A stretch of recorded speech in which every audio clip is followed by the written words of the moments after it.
This is an odd one, isn't it? Final Fantasy XIV Online. Now, this is Project Meteor server. So, it's not the one that Square Enix are currently using, it's the one that they actually shut down.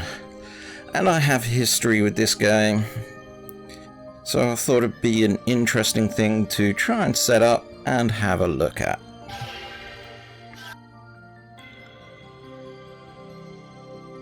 There was a lot of hoops I had to jump through to get this working. It's definitely a challenge. But yes, there we are. This is the character that I've made for my reminiscing of times gone past. So, pre to PLP. Yeah, I figured that would make sense for a name. Let's go in.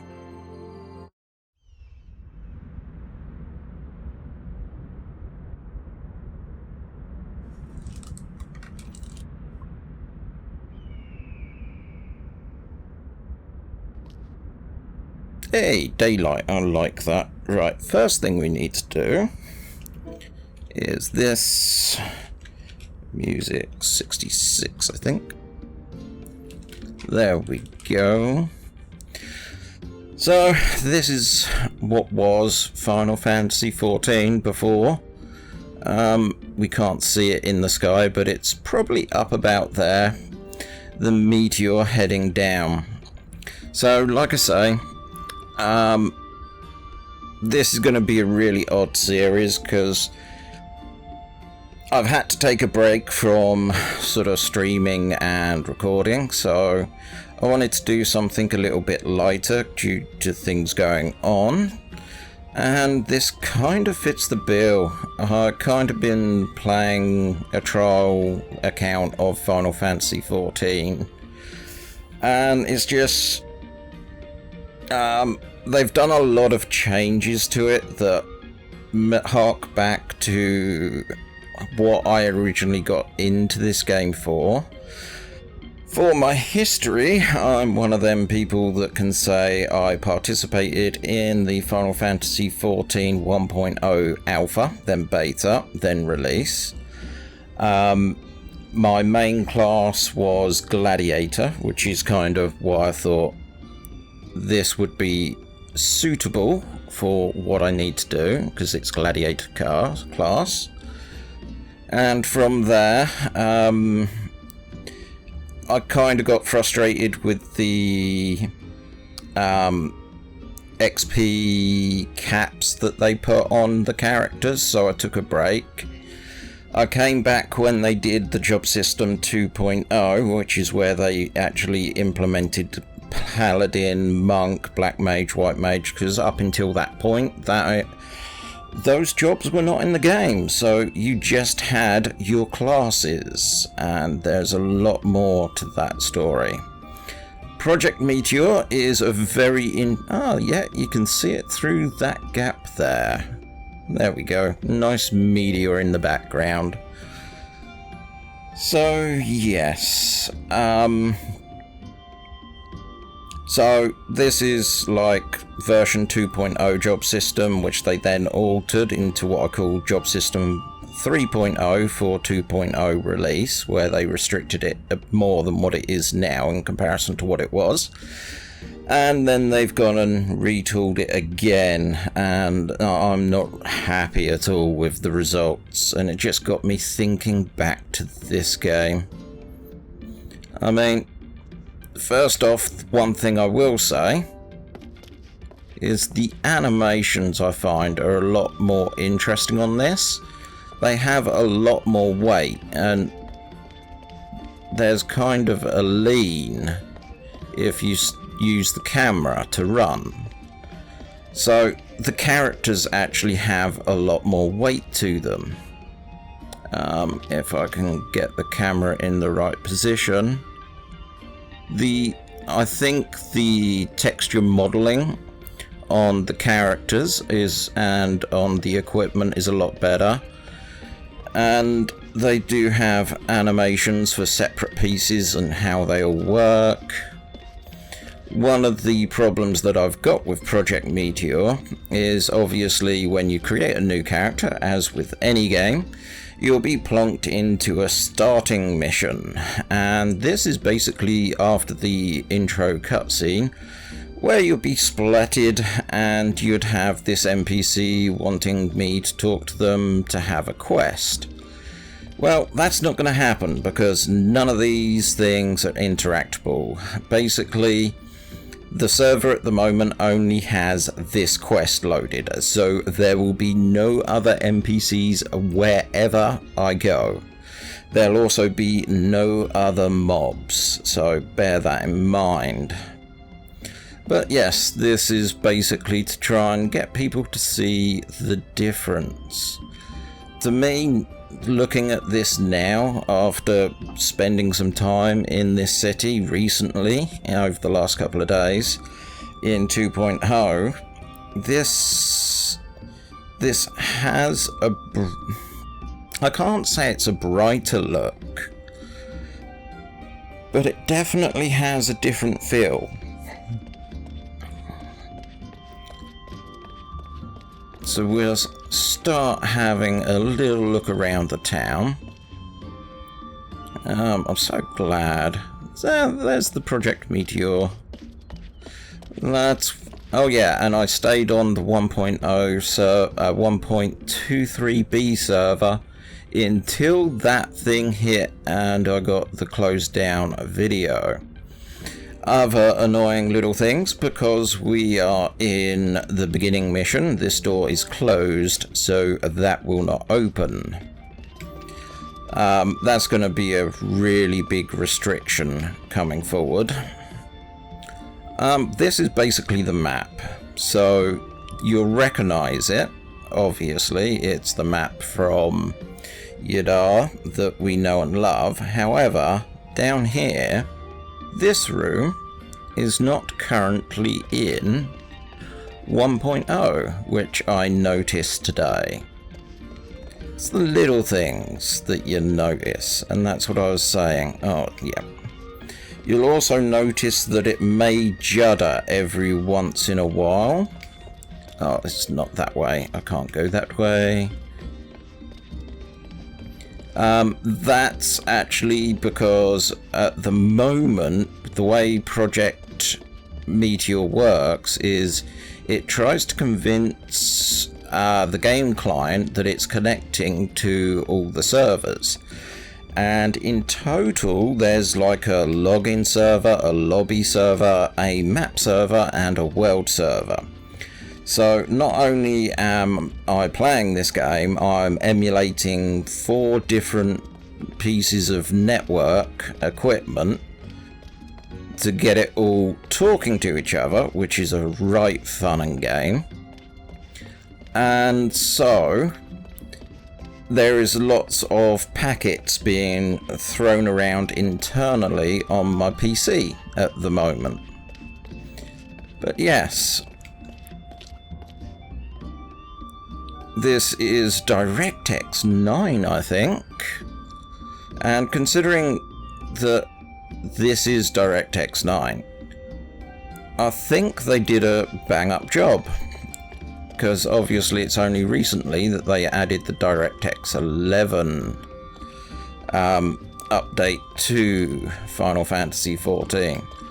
But for those who have been playing this game, this town will definitely seem familiar, but also very different. For example, just up here we have the good old Adventurers Guild, which you go in, that's basically where your first part, your storyline comes in. Then you'd have an Athelite there for teleporting around. Yes, they was in this version. But if you wanted to go outside, you go through here in 2.0. If we look at the map, as you can see, that's not quite the case here. That's actually barred off. And to actually go outside, you have to use one of the side tunnels.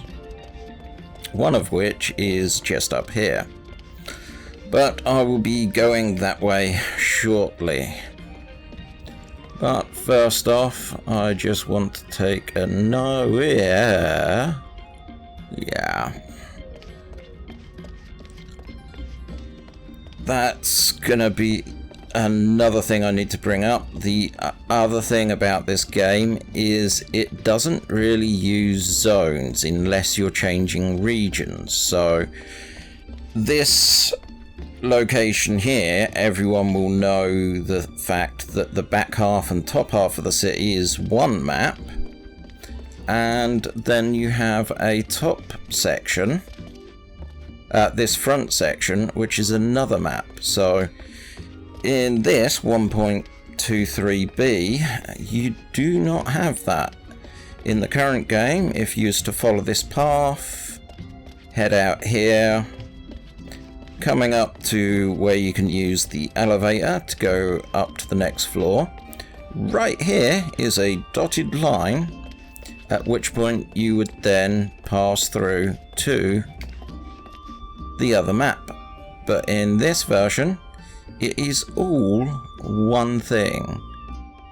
So it makes it interesting. It's one of the things that I loved, because that's actually the top section of the town. So when you was actually in game and you was up there, you could look down here, and if there was a seasonal event going on, you could see it. If there was other people wandering around the city, you would see them wandering around. It was absolutely lovely and interesting way of doing things.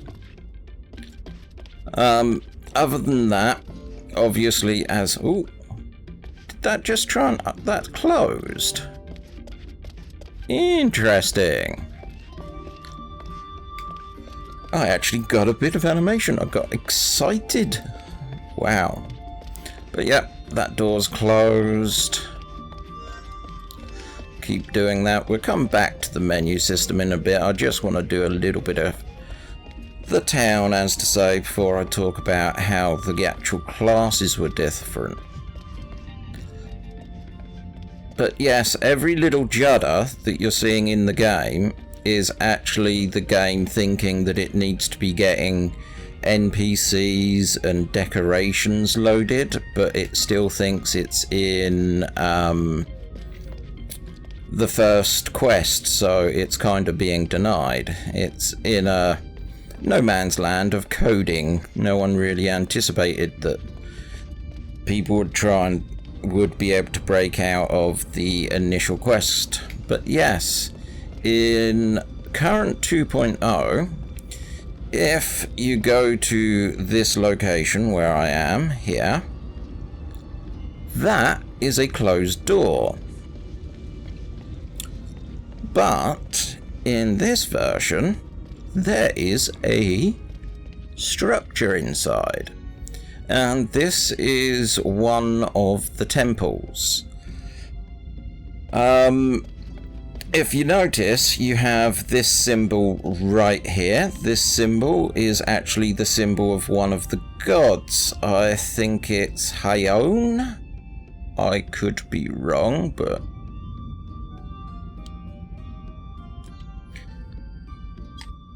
yeah, I think that's Hayon. And what would happen is if you was playing Final Fantasy and you beat everything to the comet at the end of the game, basically, once you did the final mission, you had one quest left that you could do. That one quest was to visit all the shrines, and you would interact with each one of these things, and with that, basically, you would get a little key item. Once you got all 12, you would get them converted into a ring, which you can keep going into the release of 2.0, which my legacy character still has. If I remember right, yeah. All these doors are going to be closed down. but it's weird running around an empty server. I mean, I do get, it does make me think about sort of game preservation. No one's really going to be able to have the experiences that I had with this game, because that version of the game no longer exists. The game is out there, but it's a completely different thing now. It's a completely different development team with different ideas and goals in regards to what they actually want to do with this game.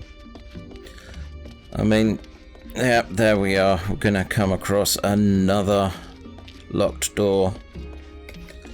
But it's such an interesting little thing to be playing about with. I think it's time to go through. I might zoom the camera out a smidgen so I'm not hugging my dude so much. But yes, pretty much everything is here that you would expect to be here. Again, is it here? No, it's here. So this is going back to what I said moments ago, which is when we was down the bottom, because this is all one area with no zones. You could watch people coming in and out of the main town through there. So, can I get a good angle? No, you can't really see all the way up to the Adventurers Guild, but you kind of get the point. I mean, yeah, we're up here, but there is no zone transitions. The only time I'd get a zone transition is if I actually decided to use the Ethernet. You go up to a door that won't open, if I remember correctly. Yes, this is the royal area. Okay. It's really weird. I think the current version of this game is both brighter and darker than this one. It's very strange. That goes back downstairs. Don't want to go that way yet. So if we head back this way, is there going to be doors blocking off? There may be. Yeah, not going to be able to get to the... Oh, no, yep. We can get as far as the Anarchist Guild. No, Anarchist, what am I on about? Alchemists. Yes.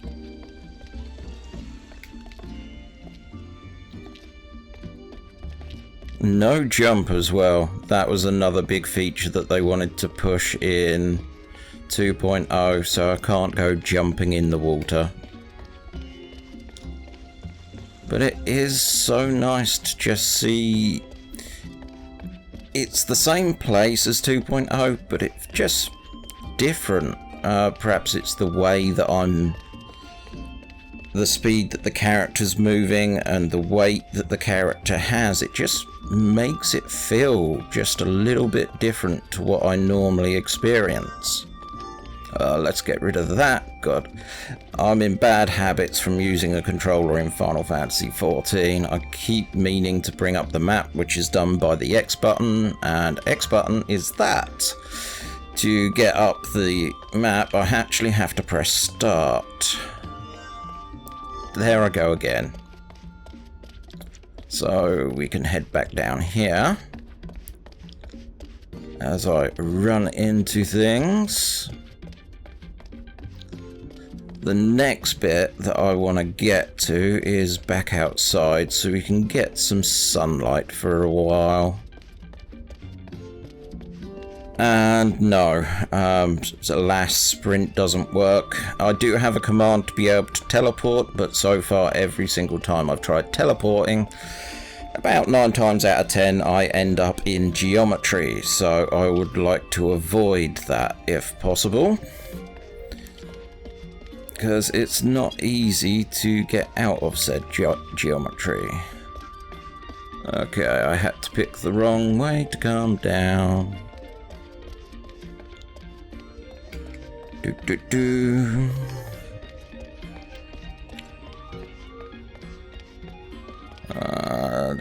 Yeah.